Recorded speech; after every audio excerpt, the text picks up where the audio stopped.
भारताची सध्याची तरुण पिढी ही सट्टेबाज, जुगारबाज आणि व्यसनी झाली पाहिजे, याच्यासाठी ज्याला आपण आदर्श मानतो ते जाहिरात करतात।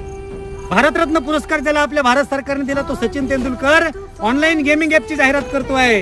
तुम्ही पैसे भरा आणि गेम खेळा आणि सट्टेबाज व्हा याची जाहिरात करतोय। महेंद्रसिंग धोनी ज्याला पूर्ण भारत माही म्हणतो तो ड्रीम 11 ची जाहिरात करतोय। विराट कोहली हा MPL ची जाहिरात करतोय। अजय देवगण हा विमल पान मसाल्याची जाहिरात करतो आणि आमचे अमिताभ बच्चन हे कमला पान पसंद मसाल्याची जाहिरात करतात। हे सगळे आदर्श मानणारे लोक तुम्हाला व्यसनी करायला लावतात, तुम्हाला जुगार सट्टा खेळायला लावतात। पण जगाच्या पाठीवरती एक माझा वारकरी संप्रदाय आहे की जो हजारो लाखो तरुणांना सांगतोय, पोरांनो निर्व्यसनी व्हा, भगवंताचं नामस्मरण करा आणि पुरुषार्थ संपन्न छत्रपती शिवाजी महाराजांसारखं तुमचं चरित्र घडवा। पांडुरंगा विठ्ठला माया बाबा